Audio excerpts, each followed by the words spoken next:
Em meio ao avanço da inflação dos alimentos, Lula afirmou que os preços vão cair e o povo vai voltar a comer picanha. Ele mandou essa. Em entrevista à Rádio Tupi, o petista culpou a alta demanda por exportações pela aceleração da inflação e disse que o governo deve se reunir com atacadistas para buscar uma solução para o problema. Vamos acompanhar.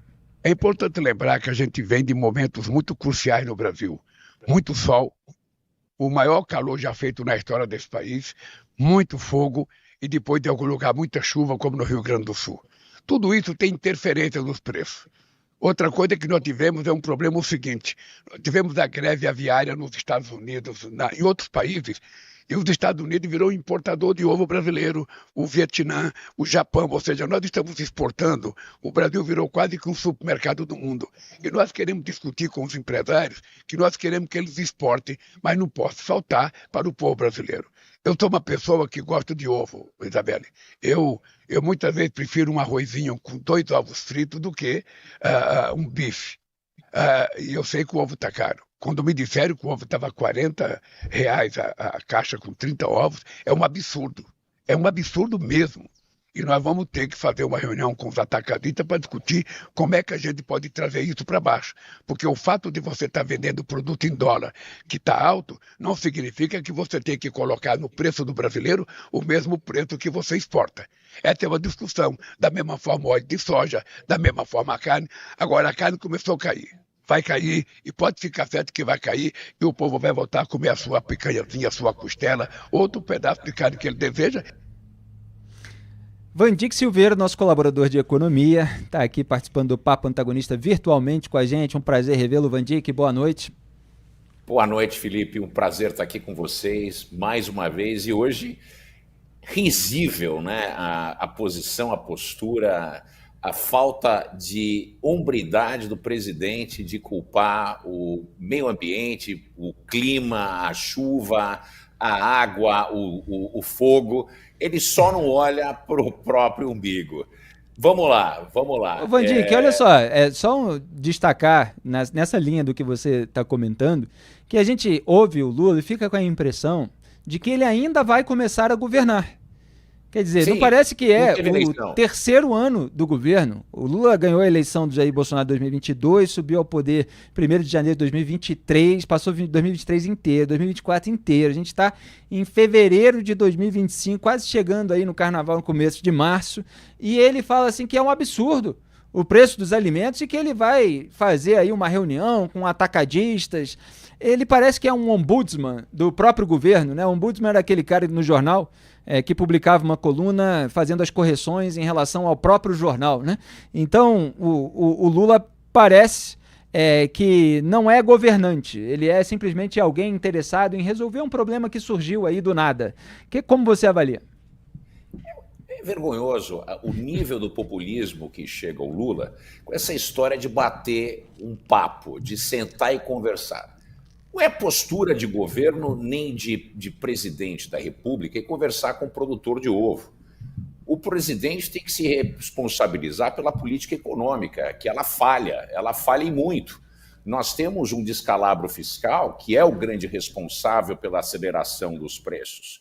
Não foi por falta de avisar, o Lula sabe perfeitamente que a ideia de manter a valorização do salário mínimo, conseguir transferir isso para toda a cadeia de pessoas que recebem o salário ou a pensão atrelada ao salário mínimo. E isso cria um grande processo de demanda. Essa demanda não é equacionada com investimentos que foram feitos no passado, porque o custo de capital no Brasil é elevado. Por que o custo de capital é elevado? Porque o governo tem um déficit fiscal, que ele disse que não tinha problema nenhum hoje, crônico. Esse déficit fiscal crônico exige um aumento do endividamento. E entre emprestar dinheiro para mim ou para o produtor de ovo, nós emprestamos dinheiro para o governo. E é por isso que faltou investimento, para que a gente possa ter uma oferta comensurável à demanda artificial que foi criada por todos esses mecanismos de transferência de renda, que essencialmente são compras de voto feita a prazo. Duda Teixeira, grande Duda, tem uma pergunta para o nosso Vandir, que quer dialogar sobre a pessoa que gosta de ovo. Foi assim que o Lula se definiu. De jabuti ou de ema? Eu como de galinha mesmo, aquele branquinho mais simplesinho. Mas Vandir, que o Lula ele dá a entender aí que tem um problema porque a gente exporta alimentos e aí falta aqui no Brasil e aí o preço sobe. A solução então seria reduzir a exportação, como fizeram, por exemplo, presidentes peronistas, né, lá na Argentina no passado? Isso, faz isso que estoura o câmbio, não entra. Faz isso, vai lá, ajuda a gente tirar você daí. Faz isso, vai lá. Esse cara aqui vai te falar na sua orelha, vai lá, faz isso, taxa exportação, aí tá, o dólar vai para 7.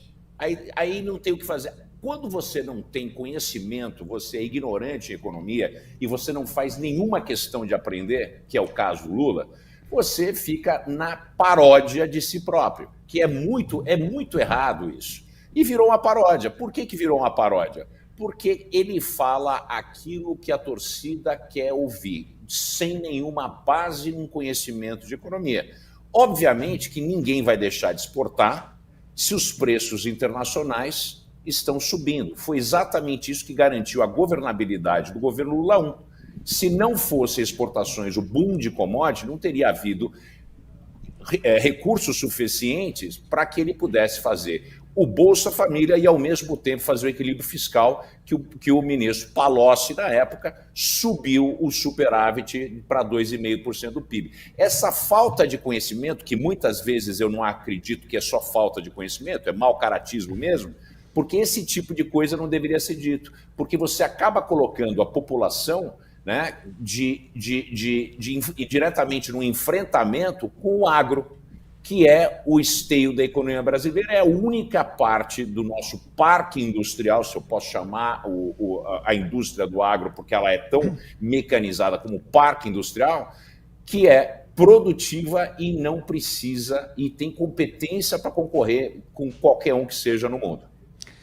Em outro momento da entrevista, o Lula afirmou que se o presidente dos Estados Unidos, Donald Trump, taxar produtos brasileiros, haverá reciprocidade. O petista também disse que Trump está tentando ser o imperador do mundo. Vamos acompanhar. E nós temos uma relação de 87 bilhões de dólares com os Estados Unidos e é muito equilibrado o que a gente exporta e o que a gente compra. Então, veja, nós não temos dependência dos Estados Unidos como tivemos há 20 anos atrás, há 30 anos atrás. Nós temos hoje uma correlação comercial e diplomática muito equilibrada no mundo. Você está lembrado que em 1980, quando se estabeleceu o consenso de Washington, a palavra de ordem era liberdade para o comércio, livre comércio, livre comércio, livre comércio. Cada país tem que abrir suas fronteiras, os produtos têm que viajar para o mundo inteiro, todo mundo pode comprar tudo, sem imposto, sem nada. Agora é o contrário. Agora ele está taxando os produtos de todos os países. Isso vai causar inflação nos Estados Unidos. Isso vai aumentar o preço das coisas nos Estados Unidos. Isso pode não ter uma boa política para os Estados Unidos. Eu, sinceramente, gostaria que o presidente Trump levasse em conta que é preciso respeitar a soberania de cada país. É importante respeitar, porque isso significa fortalecer a democracia. A democracia conquistada depois da Segunda Guerra Mundial é um parâmetro e um exemplo da melhor governança que nós tivemos nesses últimos 70 anos. Isso é bom continuar. Agora, do jeito que ele está fazendo, ele está tentando virar um imperador do mundo, ou seja, está tentando dar palpite em todos os países, em todas as políticas públicas contra imigrantes. Se, por acaso, o presidente Trump taxar os produtos brasileiros, haverá reciprocidade no Brasil. Não tem outra alternativa. Isso vai encarecer os produtos para todo mundo. Isso pode aumentar a inflação em todo mundo. Então, não é correto o que ele está fazendo. Não é correto do ponto de vista político, sabe? Porque é muita ameaça todo santo dia para muitos países e isso não traz benefício à democracia. O que eu acho engraçado, Vandir, que nessa declaração do Lula, é que ele fala que o Trump quer dar palpite em todos os países do mundo, ao mesmo tempo que ele diz que pode não ser uma boa política para os Estados Unidos, né? Então o Lula dá palpite sobre a política econômica americana, quando a política econômica brasileira está deixando muito a desejar, como a gente acaba de ver até pelo seu comentário. De resto, claro, essa taxação aí, essas tarifas impostas pelo Donald Trump é um assunto controverso. O que você destaca? Olha, Felipe, a situação é a seguinte: o Trump pode fazer isso porque o mundo inteiro taxa muito mais os produtos americanos do que os americanos taxam os produtos do mundo. No caso do Brasil, a tarifa média que os americanos taxam a gente é 2,5%, enquanto a gente taxa eles a 14%. Quer dizer, o Brasil não tem moral nenhuma, o Lula não tem moral nenhuma. Ele tem que sair desse pau de galinheiro sujo e abaixar a cabeça e falar o seguinte: nós vamos reduzir as tarifas. Só que não consegue reduzir as tarifas unilateralmente porque está casado com o Mercosul, que é um bando de ineficientes, incompetentes, e a gente fica amarrado a um grupo de países que não conseguem ser competitivos e ter uma elite industrial, empresarial, que é um bando de gato gordo, salvo algumas poucas exceções, que vive nessa relação, nesse eu mamo na sua teta e consigo manter você eleito por muito tempo. Essa relação que é terrível entre o capital empresarial e os políticos que a gente tem aqui no Brasil. Obviamente que se o Brasil taxar bens americanos, nós vamos ter um problema muito sério no Brasil, porque toda a cadeia de produção do Brasil, se não se produz nada no Brasil, a gente é um país que não é um país industrializado, pouco que acontece, os componentes são todos importados. Então a gente vai fazer com que carros e todos os tipos de instrumentos, qualquer tipo de produto acabado ou semi-acabado que a gente produz aqui, aumente muito de preço. E isso não faz sentido. Outro ponto muito importante é que os Estados Unidos é o país que mais compra bens de alto valor agregado no Brasil. Se o Lula falar muito, ele pega e mete tarifa na Embraer, que é a única coisa que a gente tem de algum valor agregado que a gente exporta. É essa que é a relação. Então, a gente sai da vassalagem com os Estados Unidos, que ele estava se referindo, e ele esqueceu de falar que nós temos uma neovassalagem, que eles adoram esses termos, neovassalagem aos chineses. O negócio é o seguinte: o Lula ele tem que estar sempre curvado perante alguém. Ele só não gosta de se curvar perante os Estados Unidos. Duda Teixeira, para a gente encerrar rapidinho aí, último bate-bola de vocês, que hoje a pauta está muito cheia com vídeos da delação do Mauro Cid. Vai lá. Vendi que o Lula falou também em distribuir crédito pro brasileiro para poder comprar os alimentos. Também é uma possível solução? Você faz de propósito, né? Lula provoca. Vocês querem me picar aqui para eu falar, né? Tá certo. A gente quer ver a sua irreverência em nível máximo.